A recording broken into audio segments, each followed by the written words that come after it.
Listeners, Season 3, Episode 9 is out now. We are with Bernadette Kelliher of Habitat Augusta, CSRA Habitat. It's Habitat for Humanity, as you know and love them. And we've got some big ambitions over here at Habitat for Humanity here in Augusta. And we're going to be talking about them today, as well as the big annual fundraiser, Build the Band. We're going to be talking about some cool things going on with that. The guests, it's going to be an episode you don't want to miss. Thanks for listening.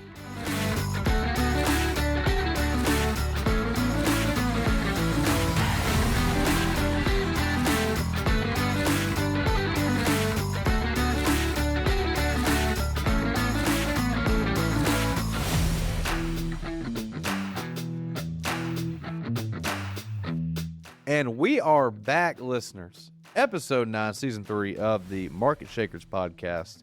And to help us shutter down this series, we have with us soon to be one of the newer big names, established names, but up and coming, I think, doing some exciting things here in Augusta. Habitat for Humanity here in the CSRA, their fearless leader and CEO, Bernadette Kelliher. Well done. That's right. Got it right. Talk a little about what we got going on. Some big events, some big projects, and just big moving and shaking here in the CSRA. Miss Bernadette, how are you? I'm doing great. How are you? Good. You came on the podcast this time last year to talk about Build the Band. Yes, Build the Band 2025. We're gearing up for Build the Band 2026 this year. And Build the Band's kind of doing two different things this year. Or we have like a Build the Band that we know and love for year 3, and then we have a praise edition coming up that we're working on too. We do. That should be in March of 2027. We're doing Build the Band praise edition. So all worship music, worship bands, church choirs. We are so excited about that. That's gonna be awesome. That's a year away from now. Yep. So it'll be here before we know it, of course, like everything else is. But we have Build the Band 2026 coming up at the Miller Theater. Yes. Shout out, David. June 27th, the Saturday after Father's Day, per usual. Saturday after Father's Day, per usual. Shout out, David. David Watts is my favorite. I'm telling you, he makes life worth living some days. He's amazing. He is. And he is running a tight ship over there at the Miller. He is running an amazing ship over there. I mean, you talk about what you think I've done for Habitat. Look what he's done for that Miller Theater. Look at the talent that he gets over there. I'm just awe-inspired by him. He's amazing. It's going to be great. It's going to be a great year. And we could do this whole podcast about David Watts. I'd be fine. Featuring David Watts. Featuring David Watts. He's here. He's here in spirit. That's right. Well, almost. If he was here fully in spirit, we wouldn't get a word in. That is absolutely correct. But it would be an exciting 30 minutes. It'd be a good one. Or whatever this podcast. We've got future plans. We're gonna be announcing a new series. It's gonna be like a quick edit, quick 2-minute highlight. What are you most excited about? So David and I are gonna be walking in front of the Miller, and we're gonna actually incorporate this. So we're gonna give the Build the Band a little shout out. Oh, that's awesome! So much fun. So you heard it here first. We've got Jackson Drum Goal coming up. So we're actually transferring. We're gonna be transitioning the podcast. Yeah. From a 30-minute platform into like a quick 120-second TikTok reel thing where we give a representative from an organization 2 minutes to talk about what they've got going on. Mm-hmm. Ooh, I'll have to figure out how to cut it down to 2 minutes. So we will. Glad I don't have to do that today. Not today. No. But it's gonna be a quick, fun series we're gonna be launching. Oh, that's amazing. So good job. Great idea. Mm-hmm. But for those of listening who have no clue what the heck we've been talking about for the last 2 minutes, what is Build the Band? So Build the Band is our signature fundraiser. The praise edition isn't going to be a new addition to it, not replacing. Okay. But this year we'll be doing our third Build the Band. Mm-hmm. And what we do is we get local talent we name 4 leaders from that group. And around it, the amazing Tom Reed, who works with me over here at, yes, he's in studio today. Say hi, Tom, loudly. Hey, guys. Tom, then, who is an incredible musician in his own right around town, helps piece together the bands that go around these band leaders. So it's sort of designed to be individuals who have never played together, and they get about 4 to 5 months to rehearse and put together a set, and then they compete against each other, and we have judges, and the audience gets a vote, and the audience plays a really big piece in it, and we go to see how much we can raise to build homes in the CSRA. It is so much fun. It is one of my favorite evenings of the year, if I don't say so myself. I love it. Yeah, it's a ton of fun. Yeah. And it celebrates local, right? It It does. celebrates our local talent, our local musician, our arts. It's just amazing. It's so much fun. Yeah, year 3, I mean, I'm expecting a pretty even bigger crowd. Last year, it felt like a sellout crowd It, almost. Yeah. it was. We made a bunch of money last year. It was awesome. Yeah. So, Yeah. year 1's always like that first year to get it out. And it was pretty good attendance. And last year, like, whoa, this is big. This is big all of a sudden. So, fantastic. It was fun. It was really fun to watch. And we knew it was coming, but it was fun to watch like the first year. And then it's Yeah. a big leap the second year took. Yeah, it's like a rock concert. It is. It's like an amazing rock concert with 4 incredible bands, and then the winner of the previous year always comes back. So Mhm. Lightweight Lush, Lightweight Lush. starring Luke Amerson, who is amazing, Mhm. will be playing at the end there as a Perfect. celebration. Yeah, super I excited. think last year I was really gunning for the Pink Pony Club group. Who did? JC Ward. Yeah, JC. Yeah, Yeah, I well, was how can like, you not root for JC Ward? She's one oh of the yeah, nicest people in the CSRA.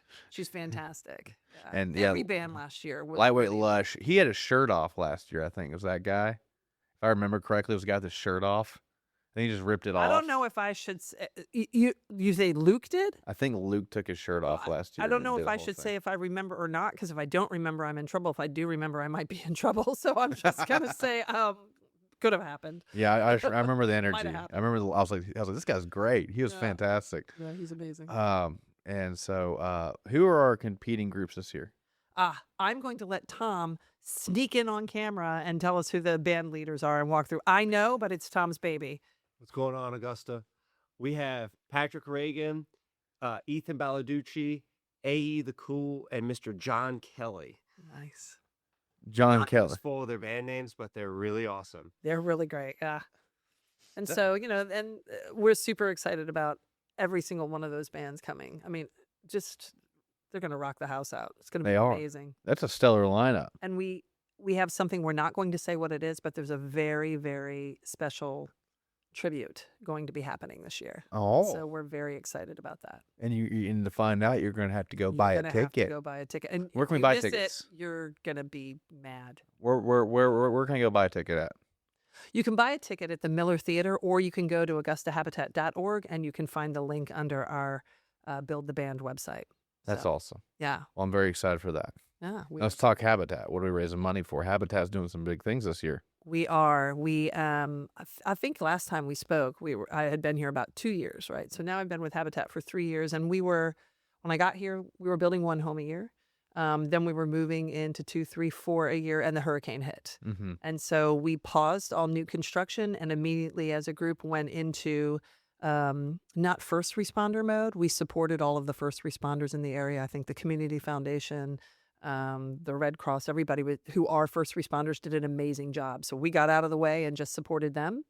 But now in the long-term recovery mode, Habitat has been wonderful, all of us and our affiliate and all of our partners in helping people do repairs to their home and get back into their houses. We've got some great grant funding from our local community foundation, State Farm, Home Depot.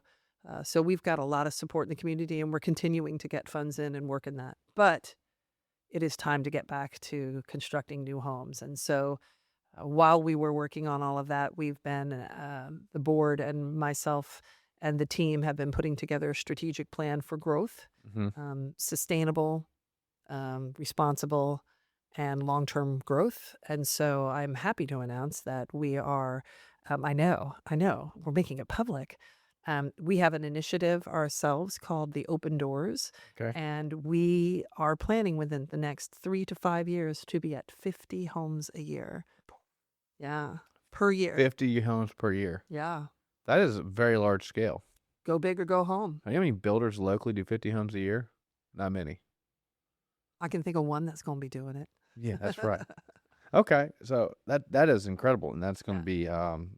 Look, I would love to see it happen. Yeah. I think everybody would love to see it happen because we have a couple Habitat properties that are out there. The track rate, the build quality is really strong. Yeah. And I know that you have a pretty much a partnership with M Home Builders. doing a lot of the work. Yeah, so we did M Home Builders on our last 2 homes, and they are amazing. And they're really setting the stage for what it's going to look like for us as we're doing mixed income housing. So we're going to be serving not just our population, but people slightly above. Okay. I think it's really difficult to buy a home right now. Yes. So the average home buyer, I'm a little bit older than you, but when our parents were buying a home, the average first-time homeowner was in their early 20s, Right. early to mid 20s. The average homeowner now is in their 40s. Yes, it is. And so think of that impact, right? It drives more than an impact, just they didn't own a home till they're 40, right? Mm. It delays their ability to accumulate wealth and stability for themselves, which affects our market, which affects our job security. When we don't create places where people can live and work, we're always going to get outvoted or out. I'm trying to think of the right word, but like people are going to pick up and go somewhere that can accommodate that, right? Right. So if you think about it, you call it affordable housing, but it's really attainable housing. We're not just talking about the poorest of our population. We're talking about first responders. We're talking about nurses and teachers and firemen and police officers, security officers. We're talking about the people who are living here and supporting this, or who are working here and supporting this community, not being able to live here. That's really impactful when you think about it. Mm-hmm. So we got together as a board and an affiliate, and we were like, we've got to do more. How do we do more? How do we do better? And so we came up with a mixed income model that we haven't used here. Other habitats are doing it. I spent about 3 years going around and seeing what other habitats were doing, how they were doing it right, where they want to tell me where they had a few pitfalls in the beginning when they were building, so we can avoid those now. And we're ready to go. We're excited, and we should start building in the next month or so. I think we're going to be breaking ground on 2 properties. Ooh, Yep, and we've got lots more to go, so we're excited. that's awesome. That's excellent. So we're well on our way. Yeah, So this is a new. Let's talk about the habitat model, and it's a couple things. I had some questions pop up. sure. My understanding is if I want to get into a habitat home, I reach out to Habitat, I fill out information, I go through a program if accepted, and the traditional model, sweat equity, and then once I've gone through these steps, Yeah, then I'm granted a home, or I am able to Qualify. purchase it. I qualify. Yeah. I can purchase it. Habitat yeah, does an in-house mortgage, and then Yeah. all those things, right? Yeah. So, but I do know that model has changed, that model has changed, sorta. sort of. So pretend I am. Let's do this. Pretend I am a non-homeowner. I'm renting, or I'm on Section 8. Yeah, And I would love to be a homeowner, and I would love Habitat to help me. sure, So what do I do first? sure. So let's just pull the Section 8 part out, because that doesn't necessarily, that's a sidebar if somebody who qualifies happens to have Section 8. We don't Okay, hunt for Section 8, and not everybody on Section 8 qualifies. great to know. You have to have a job. You have to be able to pay a mortgage, Mhm. right? So like you might not make enough to qualify for our house, but you're on Section 8. We don't just take you because you have a Section 8 voucher, right? You have to have a job and be able to pay the same Right. mortgage as would somebody who doesn't have Section 8. Okay. It's a bonus on the side. Okay. So applications are open right now. I don't know when this is going to air, but they close on April 27th. Okay. And people will apply through that. We go through a rigorous system of seeing if they qualify. Mhm. Just like you would qualify for a mortgage with any bank, you would need to pre-qualify with a mortgage with us as Okay. you're going through this process to make sure that you can pay a mortgage. This episode will, sorry to interrupt, this episode will probably air after the 27th. Got it. So So- you have to wait till we open it again. Open it again, and is Yeah. there a But is that there a doesn't schedule? mean they can't take any of our classes and start volunteering with us, which might being the key word, Okay. qualify them if they're accepted later. Okay. Looking at that right now. Is there kind of when might these applications may open back up? It just depends on what it looks like. How many homes are we going to be building, and how many people qualify through this current Okay. open process now. Okay. So they go through that, they qualify or pre-qualify for a mortgage. They go through, they look like they're going to be a good fit with us. They're willing to do the sweat equity hours. They're willing to go to the classes. They have a job showing some stability. They are then accepted into the program, and then they would have to meet all of the requirements of the program, the number of sweat equities required, the number of classes that they need to attend, making sure they're working on their budget and that they've been responsible, fiscally responsible, going to the financial classes, right? And going to the financial literacy, the digital literacy, and all of the other classes that they're required to go to. Our goal is to upskill them, right? Um, and then at a certain point in that process, when they've reached a certain number of hours, they are referred to a bank. Not a we give them a list of 3 of our partnering banks, and they go to one of those banks, or 2 or 3 if that's what they choose to do, and they apply for a mortgage. Once they receive their mortgage, unlike the way we used to it, which is we chose the property and we chose the design, in most cases, they will be choosing where they want their house built based on the lots we own and which of the houses they qualify for. So they're going to be more involved in the process, which is really exciting. Exciting. Yeah. It's just we want people to not feel like um, because they're going through a program where they're obtaining some assistance that they are locked into. We want them to feel some ownership in their home ownership, just like you and I do. We choose kind Process. of where we want to live and if whether or not we like the way this house looks. So let's just make sure people have many choices as we can give them. Mhm. So once they qualify for that, we start building it. We get to the end, and Matt's yawning if y'all don't know it, which makes me yawn. So Let me know. then we get to the end, and they actually go and get their mortgage. And how that would work is similar to the way we used to do it. There's an amount that they can afford. Let's say we'll keep it simple. It's a $200,000 house. They can afford a mortgage of $150,000. They take the mortgage for the $150,000. Habitat takes a silent second for the remaining $50,000. They pay off their first mortgage. We forgive the second mortgage. So it's all kind of the same, except we are not carrying the mortgage. It's the same cost to the homeowner as if we did carry the mortgage. Okay. Exact same numbers that it would be for them to pay out of pocket, whether they're paying interest or no interest. It's going to be the exact same fee to them. We're absorbing more on the back end than we previously did, so that we can do this, so that whatever he's yawning again, y'all. I am. I don't know why I'm yawning. So I I try to really be don't. exciting. I don't know what happened. But what that does is allow us to free up, instead of getting a small mortgage every month, we'll get a bulk that we can then sink back into building more homes. And that's one of the things that's going to be helping us expand. Now, quickly, the reason we're moving to mixed income is that right now it's really difficult to service the 30 to 50% in home ownership because of the cost of construction. Right. A lot of people are straying away from being able to serve that group because you just can't. You want to, you just can't. But if we implement cost- fixed the income, final the product costs is are too high. just so high right now. Right. So, like, for those listening, just like you just simply cannot build a home suitable for a family of 4 at $150,000. It's not ever You gonna can't do it. just Can't do it. can't happen. So the mixed income model, the concept is that we will take the people who are in the mixed income who can afford a full mortgage and use that to offset so that we can still continue to serve the 30 to 50%. Okay. So it's our way of trying to make sure. Now, the majority of our homeowners are going to be in our HUD income limits, right? The 80% below of the HUD income limits. But we're going to make room for 81 to 120 so that we can take the overage, technically overage, and use that to offset the 30 to 50%. I'm really excited about it. I think it keeps us really mission focused. Okay. And again, I don't think it's affordable housing anymore. I think it's attainable housing. And I think it's affecting the people in the 81 to 120. Mm-hmm. It's really, I mean, you know better. What do you mean by than I do. 81 to 120? So HUD has an income limit every year. It changes every year. I think in May, the 2026 numbers will come out. Right.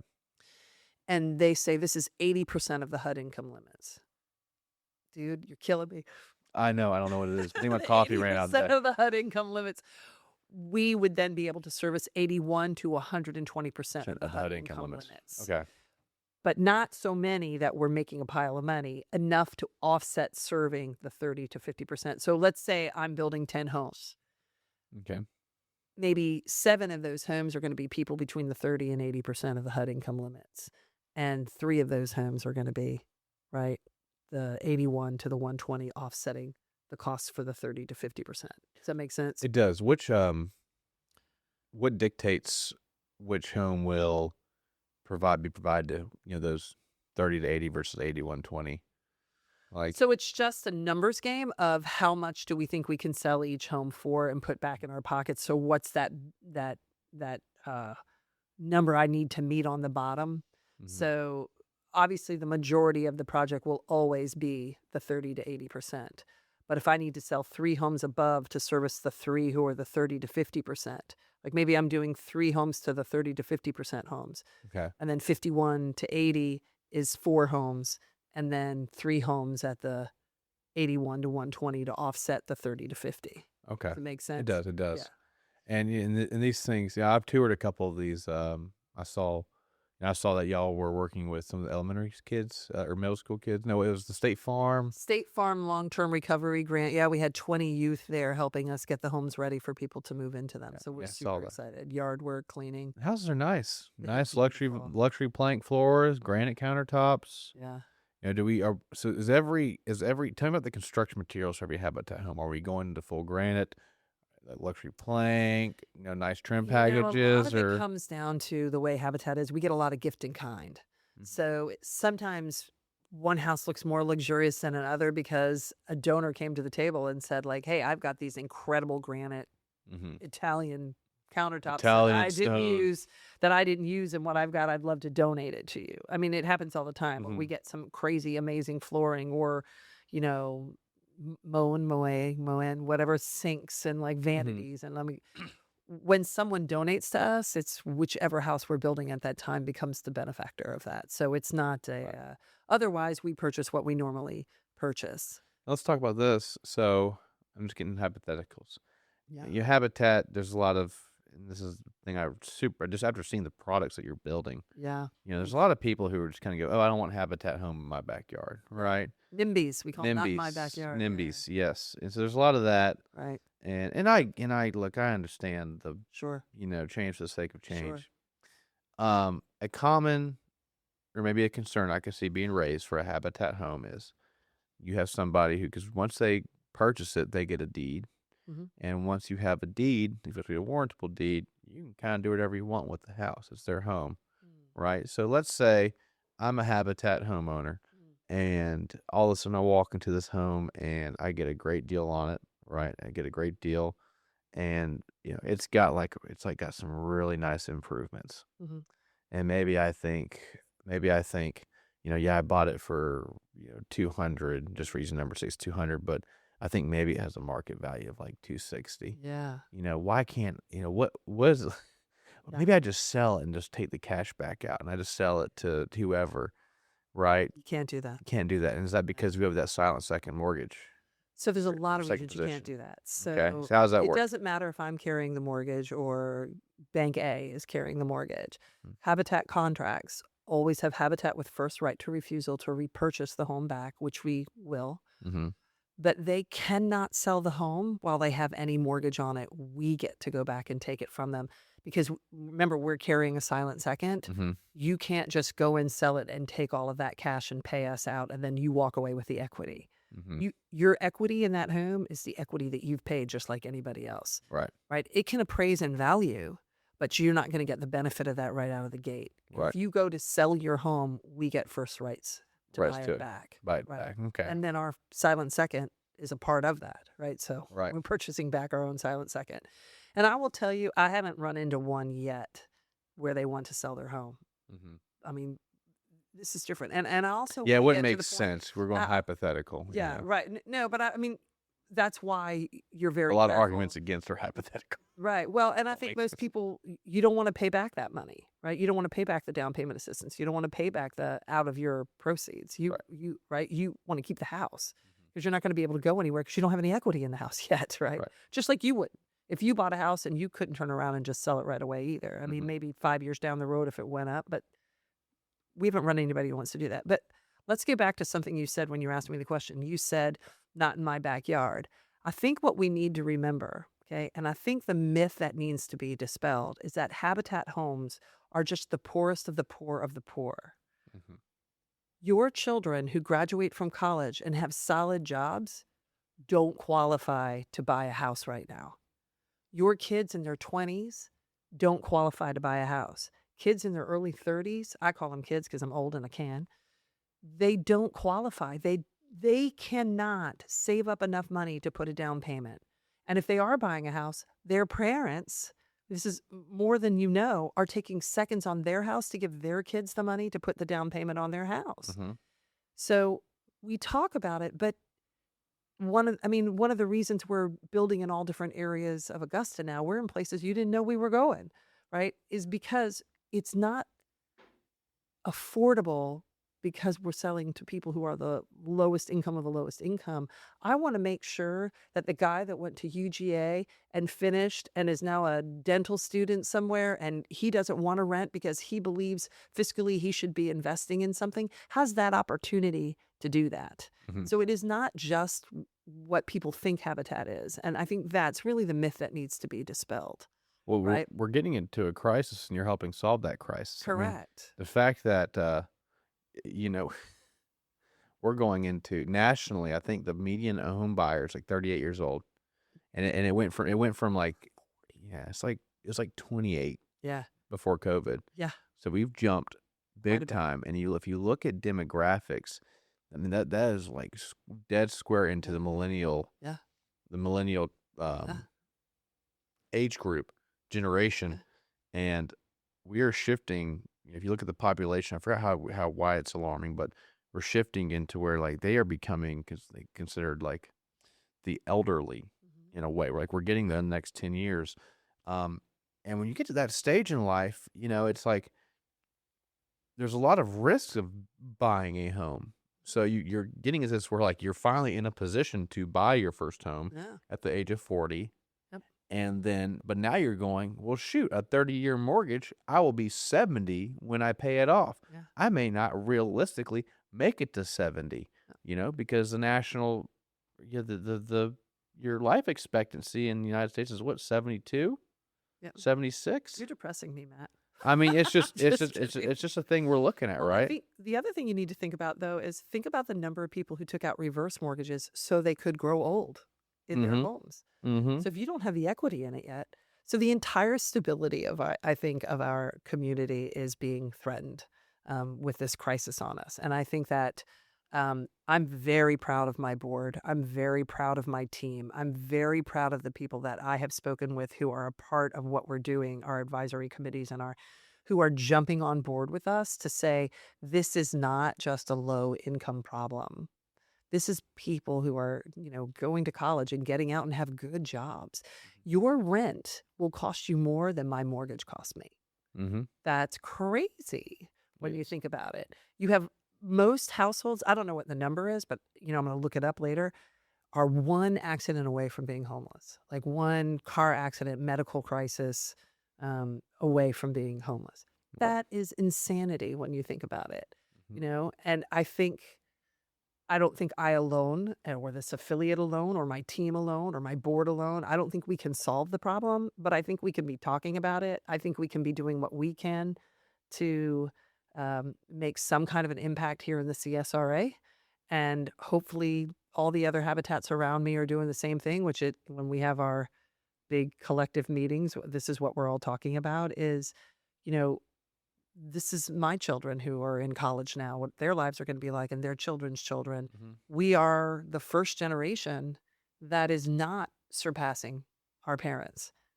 It's constantly been each generation does better than the parents before. We're the first generation, and you can blame it on whatever you want. There's 80 million different factors that play into why it is the way it is: the cost of college, the economy, the whatever, COVID, pick. Mhm. Yeah. But it it's frightening on some level, and I think I say all the time to the team, heads down, do our job. Like, don't get distracted by the noise around us. Head down, do the job. um, and if we're doing our job right and we're giving back to this community that every single person who works with me loves and adores Augusta, Mhm. Columbia County, Richmond County, Burke County, I mean, we're we're here to do the best we can, and I see the community getting behind us, and that's super exciting. Not just us, the Community Foundation, the Home Builders Association, the Golden Harvest, United Way. You're just seeing a shift in Augusta right now, and it's just so much fun to watch. It is. Um, I'm really excited to see where we're all going. I don't think Hurricane Helene created the bonds. I think Hurricane Helene showed the bonds that everybody had. I think it was already happening. It's pretty impressive. Oh, the bonds as in like people that how we came together. Yeah, how we all work together and the de-siloing. And I think I've been talking about that since you and I met years ago. I mean, I'm so excited to see the de-siloing occurring between the nonprofits and the community itself. Even the businesses engaging with the nonprofits in the way they have. There's just such an uptick in that as well. And it's just so much fun to watch. Let's talk. Well, you kind of answered there a little bit. What you're. We talk about how the different partnerships work. Mm. And there are some other couple entities like in our area that do some good things. So you have y'all, and then you have like Turn Back the Block, for I instance. love Ashley and Turn Right. Back the Block. They're wonderful people. Right. So let's talk about that's like a pretty hand in hand, like kind of doing the same thing, same mission. Yeah. They're a little more. They're very specific on where they operate. Yeah. Let's talk about that a little bit. Like how do you guys work with Turn Back the Block? So we don't have any direct partnerships on homes at the moment, but Ashley and I adore each other. And so we're always looking for ways that we can kind of partner. We're going to be starting a youth board, and Ashley has one. So she's been great about like, oh, what information do you want? I can help you figure out how to get it started and how to get it up and rolling. So there's no competition between us. There's more of a collaborative spirit. Good. Okay. She's fantastic. Okay. She's just great. Excellent. Um, I want to go back and harp on real quick, just make a quick point. The whole crisis we have, and if you look at it, I think people have to be really careful about how we talk about crises. It's not like, because when you talk about crisis, like you think like bubble, bubble, bubble, lead up to a point, big boom. And the last big boom in anything with housing we had in big memory resulted in, 20%, 30% drops in Yeah. value of property, Yeah. within over a year or two stretch. And that's, that is not what's happening here. It's not what's happening. The crisis we have here is that our production costs have far outscaled income and affordability along with everything else. There's a lot of things going on. We actually look at what's funny is we look at like what families are paying, what percentage of their income is going towards their mortgage. Really interesting tidbit is, we're about like 28%, 30% of a family's income goes towards their mortgage. The worst housing affordability we've actually seen was in the 80s. So for a 2-year stretch in like 80, 81, I don't like to talk about the mortgage rates specifically because I think that's a red herring, but you were seeing 38 to 41% of a family's income was going towards their mortgage for that 2 year stretch. The highest it ever was. And we want to look at that because, once again, it's not that families can't afford homes, it's that there is a cost of everything else around them has gone up. Yeah. So we have a bigger cost of living thing, but because of the production costs, like you said earlier, servicing that 30 to 80%, and then also having to look at that 80 to 120% of those families, those HUD income type families, and is, builders can just not put out enough supply. We still have 30% less homes on market today than we did in 2019. 30% less inventory. Yeah. We have not caught up. We're talking about, in our local market, we're talking about, there's all these headlines, builders, all these homes on market, builders have to make all these concessions. And yes, it's a lot different than it was 3 years ago, but we're still not even close to like what I would consider like a true balanced market. Yeah. And you're seeing it play out by that median homeowner shifting. And I have a point to this, but that first time home buyer shifting higher and higher, higher. So I want to commend you because if you're able to actually bring 50 homes to market every year, that's going to be at what you said, at about a 70-30 split between, HUD income requirement homes, and then like 30% is over. Right. So you're looking at roughly 15 young professionals who are getting access to a home, and you about 35 families that fall with the HUD boundaries. You are really putting a dent uh, into our local area for lowering that first time median home Yeah. buyer age.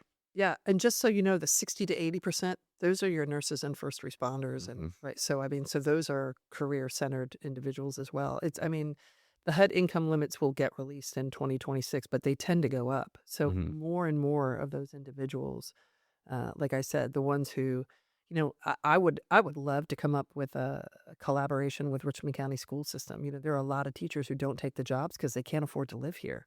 Hmm. And so they're losing talent because we can't provide housing for the talent that we want to recruit here. Right. So I would love to come up with partnerships with some of these places to say like, hey, let's go collaborate and I'll save a certain number of these homes for your teachers or police officers. Or I mean, wouldn't it be great to say like, hey, I'm going to develop this neighborhood and it's going to have 2 teachers, 1 police officer, 3 nurses, 2, you know what I mean? And fill it in and then infill with the rest of Hmm.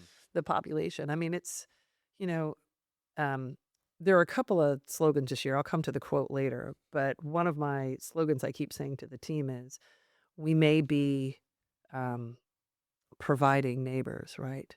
But we're really building neighborhoods.